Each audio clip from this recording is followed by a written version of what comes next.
khabar puan? Khabar baik, Alhamdulillah. Susah tak cari kat sini? Okey, Alhamdullah. Sikit je. Okey. Kita pun macam temporary studio kan dekat sini. Faham. Alright.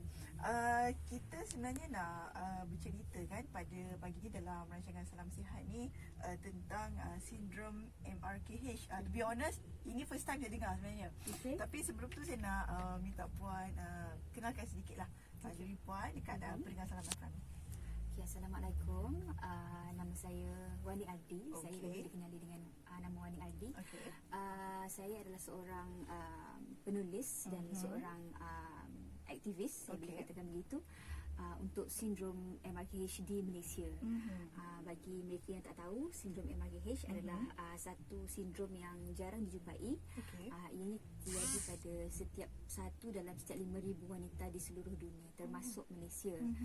Di mana seseorang wanita ataupun perempuan tu dilahirkan tanpa rahim dan tanpa laluan faraj.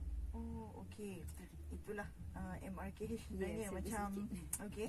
Sangat-sangat penting sebenarnya info ni untuk kaum wanita dan juga untuk kaum lelaki sebenarnya Betul. untuk alert benda-benda Betul. macam ni kan, bukan perempuan je kena Yes, alert. betul. Okey, first of thing kita nak tahu sindrom MRKH ni apa kan sebenarnya. Dia boleh terjadi dekat siapa, seawal umur berapa sebenarnya ataupun memang secara lahiriahnya. Okey. Okey. Simptom yang paling utama untuk sindrom MRKH ni ialah seseorang gadis itu tidak didatangi darah haid sampai bila-bila. Maksudnya bukannya dia tak ada darah haid sekali-sekala, setahun sekali, tak kerap dan sebagainya, tapi tak ada langsung seumur hidup. Jadi selalunya gadis remaja akan datang darah haid paling lewat lah di umur 16-17. Betul kan? Jadi di umur 16-17 tu, kalau seseorang gadis remaja tu masih tak datang darah haid, sangat digalakkan untuk berjumpa dengan pakar sakit puan dan cek, sebab ada kemungkinan dia menghidap sindrom MRKH. Oh, MRKH ni lah. Tapi kalau gitu, di antara simptom ni lah, ada tak simptom-simptom ataupun tanda-tanda MRKH yang lain selain daripada tu? Sebenarnya setiap kes MRKH ni berlainan. Maksudnya setiap penghidap MRKH ni, setiap wanita MRKH itu keadaan dia berbeza-beza. Okey. Ada yang nampak normal dari luaran macam saya ni, tapi dalaman mungkin dia ada masalah buah pinggang, jantung dan sebagainya. Ada yang lahir dengan tulang belakang berbentuk S. Ada yang tangan dia sebelah panjang sebelah pendek. Ada yang hilang pendengaran totally. So keadaan dia tu berbeza-beza, tapi satu perkara yang kita semua ada persamaan ialah kita tak ada darah haid langsung. Okey. Tapi macam kalau macam kes puan sendirilah, seawal usia berapa baru dapat detect ataupun memang daripada lahir tu kita memang dah boleh tahu ada masalah MRKH ni?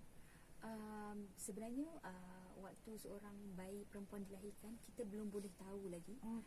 Sebabnya pemeriksaan itu akan melibatkan ultrasound, laparoskopi. Ultrasound tu macam kita cek orang mengandung tu kan. Dan itu kan biasa dilakukan pada wanita yang dah dewasa kan, ataupun remaja lah sekurang-kurangnya. Sama juga laparoskopi tu, kita masukkan ada satu alatan ni, dia ada kamera kecil, masukkan dari bawah. Jadi kita tak boleh lakukan itu pada bayi yang masih kecil lagi. Dan juga seorang budak perempuan tu, dia punya organ dalaman dia dan sebagainya kan belum, orang cakap belum cukup matang. Jadi pemeriksaan hanya boleh dilakukan apabila kanak-kanak perempuan tu dah mencapai umur gadis remaja. Jadi patutnya di umur 16-17 tu lah, kalau tak dapat darah haid kena berjumpa doktor. Itu apa yang saya sendiri lakukan. Ibu saya bawa saya berjumpa dengan pakar sakit puan. Tapi mungkin ada juga yang ibu bapa kan? Faham. Bagi saya ia masih awal, sebab ada ramai juga remaja yang datang darah haid tu lewat kan, di umur 15-16 baru dapat. Boleh kalau nak cek, tapi mungkin tiba-tiba tahun depan tu dia dapat darah haid kan. Jadi pada saya lebih baik cek di umurnya dah tingkatan 4, tingkatan 5 macam tu. Tapi kita dalam kumpulan sokongan MRKH Malaysia ni, kita memang ada penghidap yang umurnya semuda 14-15 tahun. Tapi dapat tahu tu sebab kebetulan. Maksudnya dia nak check dekat doktor tu untuk benda lain. Tapi dia found out yang rupanya dia tak ada rahim dan sebagainya. Jadi itu kebetulan lah. Okey, orang kata setiap wanita ni semestinya lah orang kata dilahirkan secara lumrahnya dengan rahim lah kan. Betul. Jadi bila kita mengalami sindrom MRKH ini tanpa rahim ini pasti banyak cabaran kan sebenarnya. Sebab saya terbaca juga apa ni, ada page yang kata parents cakap tak payah kahwin lah sebenarnya sebab benda tu memang akan datang efek in future untuk kita ataupun untuk pasangan kita juga kan. Jadi macam mana Puan Meni cabaran dia tu? Okey. Cabaran sebagai seorang penghidap MRKH ni ada dari pelbagai segi, maksudnya mental emosi, dari segi social, fizikal dan sebagainya. Cabaran dari segi fizikal macam saya cakapkan tadi, MRKH ni side effectnya selalunya 4 perkara. Buah pinggang, jantung, pendengaran dan tulang. Itu kita punya ujian dari segi kesihatan fizikal. Dari segi mental emosi, of course bila seseorang wanita MRKH tu dia dapat tahu keadaan dia, dia kan rasa rendah diri. Kan? Itu of course normal. Sebab kita lahir bukan saja tanpa rahim, tapi ramai di antara kami juga lahir tanpa laluan faraj, ataupun biasa kita cakap tanpa faraj lah. Maksudnya bukan saja kita tak boleh mengandung, malah kita tak boleh ada hubungan intim dengan suami kecuali kita adakan laluan tu. Itu saya boleh explain later. Dan cabaran lain juga adalah bila kita berhadapan dengan orang di sekeliling kita, bukan saja masyarakat tapi pasangan, keluarga, mertua, kawan-kawan. Betul. Jadi kita sendiri pun ambil masa nak memahami dan menerima. Lepas tu apatah lagi orang di sekeliling kita. Kita nak membantu dia untuk memahami dan menerima juga kan. Okey, tapi bila diuji dengan sindrom MRKH ni pernah ataupun tidak Puan sampai terpaksa orang kata dirujuk kepada psikiatris ke ataupun sebagainya, macam mana how do you handle emosi macam mana?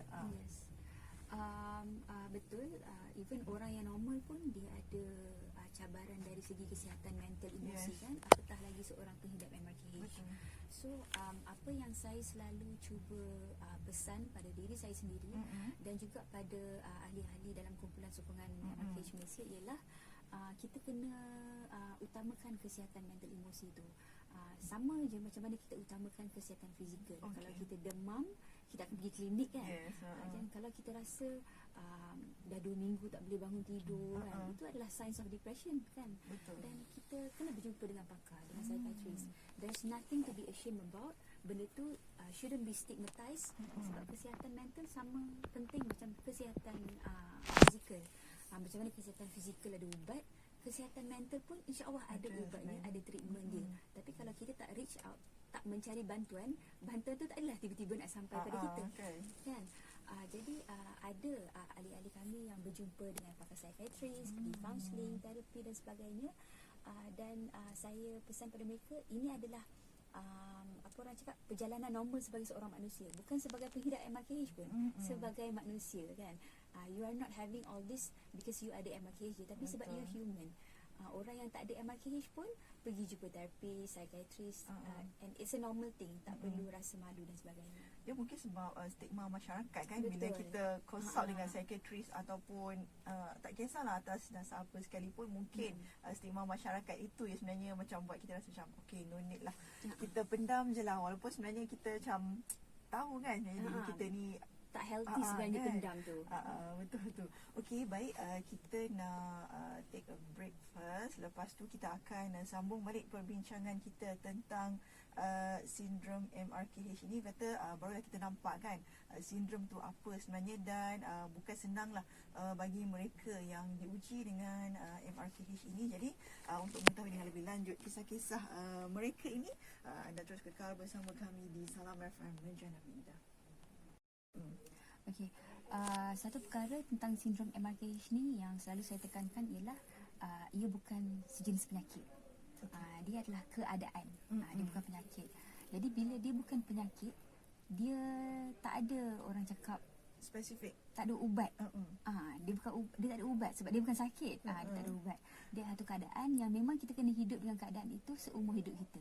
Tapi ada cara bagaimana kita boleh mengurangkan cabaran dalam hidup seorang pengidap MRKH tu. Dua isu utama, dua cabaran terbesar ialah yang saya sebutkan tadi, ketiadaan rahim dan ketiadaan laluan faraj. Betul. Ketiadaan rahim ni buat masa sekarang, untuk generasi sekarang ni, penyelesaian dia ialah kalau dah berkahwin dan nakkan cahaya mata, the only option yang kita ada untuk masa sekarang ni adalah mengambil anak angkat. Ya, itu saja. Di fasa ini kita MRKH Malaysia sama-sama dengan PIP UKM, Pusat Perubatan di UKM, kita sedang bekerja ke arah meluluskan, membolehkan pemindahan rahim. Pemindahan rahim, transplantasi rahim. Jadi pemindahan rahim ni dah dilakukan di negara-negara luar, terutamanya negara-negara barat, dan ada banyak kes yang dah berjaya, terutamanya apabila ibu kepada penghidap sendiri yang mendermakan rahim dia pada anak dia. Dan pembedahan tu berjaya. Ada pembedahan yang tak berjaya, ada pembedahan yang berjaya. Tapi yang berjaya tu kebanyakan sebab rahim tu dari ibu dia sendiri. Maksudnya walaupun ibu dia dah umur 60 lebih macam tu, sebenarnya rahim dia tu masih sangat elok lagi dan digunakan untuk generasi bawah dia pula, untuk anak dia. Jadi cucu dia nanti dapatnya dari rahim nenek dia. Tapi of course baka tu lah, baka ibu bapa dia lah. Kan? Memang hebat kan orang cakap creation Allah tu kan, rahim tu memang powerful. Jadi itu yang kita cuba nak membolehkan di Malaysia. InsyaAllah boleh sebab menurut doktor pakar sakit puan kami di PPUKM, transplantasi rahim ni sama saja seperti transplantasi organ-organ lain, jantung dan sebagainya. Cumanya mengambil masa untuk kita membolehkan pembedahan ini sebab dia melibatkan hukum, fatwa dan sebagainya. Jadi kita kena bersidang juga dengan mufti dan benda-benda macam itulah, majlis fatwa dan sebagainya. InsyaAllah saya tak berani nak berjanji, tapi naluri saya mengatakan dalam masa 10 tahun benda tu boleh jadi. Maksudnya untuk next generation of MRKH girls, insyaAllah boleh jadi. Itu tentang ketiadaan rahim. Tentang ketiadaan laluan faraj ada dua cara. Sama ada pembedahan vaginoplasty, maksudnya pembedahan yang dia membentuk laluan faraj tu daripada tak ada jadi ada, ataupun yang kami lebih galakkan ialah dilation therapy, terapi dilasi. Terapi dilasi ni menggunakan satu alat yang kita panggil dilator, boleh beli secara online saja, dan penghidap MRKH boleh guna alat tu sendiri untuk buat laluan faraj tu. Maksudnya macam mana kalau seorang wanita tu dia nak breastfeed, dia akan guna breast pump untuk stimulate sampailah keluar susu. Macam tu juga dilator kita guna di bahagian sulit, di bahagian kemaluan. Daripada tak ada laluan tu, lama-lama dia akan ada laluan. Maksudnya daripada tak ada jadi cetek, daripada cetek lama-lama akan jadi dalam. Maksudnya kita tak perlu pergi klinik untuk tak perlu dapat pembedahan. Okay, I perlu buat see. sendiri. But of course benda ni dengan guidance. Kita beli dilator tu, first kali kena berjumpa dengan doktor dulu, sahkan keadaan kita yang jenis macam mana. Sebab lain MRKH, lain jenis dia kan. Tak semua yang tak ada laluan faraj, ada yang ada. Jadi sahkan betul tak ada laluan faraj. Kemudian dengan izin, dengan consultation doktor, baru beli dilator tu sendiri, ataupun boleh beli ke hospital. Kebanyakan kami beli sendiri secara online, lagi banyak choice. Dan kemudian bawa semula ke doktor, doktor akan tunjuk macam mana nak guna. So kita boleh buat kat rumah, dalam orang cakap tempat dan ruang yang kita lebih selesa, di waktu kita lebih selesa.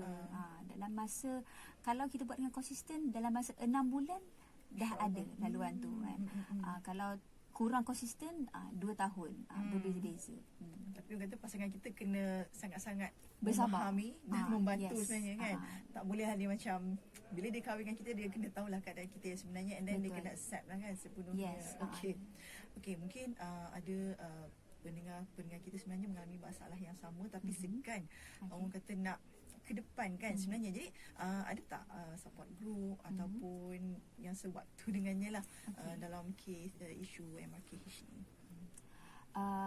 Kumpulan sokongan MRKH Malaysia memang kita asaskan untuk memberi sokongan mental dan emosi kepada penghidap MRKH. Sebab penghidap MRKH memerlukan sokongan bukan saja secara perubatan, tapi juga mental dan emosi. Sebabnya pengidap MRKH ni adalah ini sindrom yang sangat jarang dijumpai kan. Jadi mereka rasa mereka bersendirian dalam perjalanan ni. Jadi mereka perlukan kumpulan sokongan yang membuat mereka rasa I am not alone. Sebab itulah kami ada. Dan kumpulan kami bermula di Facebook. Kita ada kumpulan kat Facebook. Tapi of course untuk masuk kumpulan ni perlukan pengesahan rasmi dari doktor. Jadi boleh email kami di mrkh.malaysia@gmail.com dan kirimkanlah surat pengesahan dari doktor yang mengatakan anda mengidap MRKH dan kemudian kita masukkan dalam kumpulan sokongan. Kenapa kami perlu buat macam ni? Sebabnya kami bertanggungjawab menjaga privasi ahli kami. Sebab perkara yang kita bincangkan adalah perkara yang sangat peribadi kan. Kita bercakap tentang kita punya kesihatan mental, kesihatan seksual, itu benda yang peribadi kan. Walaupun benda itu peribadi tapi kita tak nak orang simpan seorang-seorang. Kita kena bercerita sesama kita sebab kita saja tahu apa perasaan. Betul, memahami kan. Yes, dan benda yang paling penting saya akan tegaskan adalah early diagnosis. Sebab tu saya cakap tadi, jangan tunggu esok kahwin baru nak check, baru nak buat laluan dan sebagainya. Sebenarnya laluan Faraj tu kita boleh buat sebelum kahwin pun tak ada masalah. Tak ada masalah. Maksudnya bila umur 16-17 tak ada darah haid, check dan doktor kata yes betul dia ni sindrom MRKH. Okey, tak perlu buat laluan sekarang sebab di umur tu dia belum ada keperluan untuk menggunakan laluan tu kan. Okey, mungkin bila dah bertunang ataupun dah ada teman lelaki yang serius yang memang ke arah perkahwinan tu dah boleh start buat dah laluan tu. Sebab laluan tu kan mengambil masa 6 bulan ke setahun 2 tahun. Jadi janganlah esok tu nak kahwin barulah nak check, barulah nak buat laluan kan. Sebab kita tak boleh salahkan pasangan kita kalau dia susah nak menerima. Sebab kita sendiri pun susah nak terima keadaan kita kan. Apatah lagi untuk orang yang bukan dalam tubuh badan kita ni kan. Jadi dia pun ada banyak benda nak proses dalam kepala dia, kita pun banyak benda, dan benda tu boleh menyebabkan konflik di antara bukan saja pasangan tapi keluarga, mertua dan sebagainya. Jadi pesanan saya ialah kita bersemuka dengan hakikat ni daripada awal lagi. Kata jangan takut lah sebenarnya untuk berdepan realiti kan sebenarnya. Betul. Ibu bapa kena kes yang kami terima adalah kes late diagnosis. Maksudnya kes yang di mana ada wanita yang ada masalah keluarga, yang bercerai, yang ada masalah kesihatan mental apa semua, kebanyakannya disebabkan oleh late diagnosis. Manakala mereka yang early diagnosis, yang dah diagnose daripada mereka remaja, mereka lebih stabil dari segi mental emosi, dari segi hubungan dengan suami, dengan mertua dan sebagainya. Sebab dia orang dah prepare mentally daripada awal. Mindset tu kita tak boleh build dalam masa beberapa minggu atau bulan, bertahun. Jadi tak boleh late diagnosis tu. Memang saya sangat tidak galakkan. Tolong go for check up daripada umur remaja lagi. Mungkin sebab selama ni kita macam tidak didedahkan kan dengan contoh saya sendirilah. Inilah first time saya dengar kan. So sebab kita tak ada masalah, okey dah, kita macam tak kisahlah kan. So bila benda-benda macam ni, sebab kita pun ada anak kan, in our generation kan, next generation. So memang kena alert lah sebenarnya dengan benda-benda macam ni. Dan macam apa yang Puan cakap tadi, ini bukannya isu wanita, dia isu kita semua kan. Lelaki pun kena ambil tahu sebab lelaki pun ada adik perempuan, anak perempuan kan, ada kakak, ada mak kan. Jadi kita ni perempuan bukan the only jantina yang hidup dekat planet ni kan. Kita hidup bersama, kena ambil tahu isu ni, bukan isu perempuan. Sebab walaupun betul ramai yang tak tahu sebab kurang exposure, tapi juga ramai yang dah tahu dia tak ada darah haid tapi umur dah 20-an, 30-an masih tak berjumpa doktor sebab takut dan malu sebab stigma. Ini juga adalah masalah yang kita kena curb daripada awal.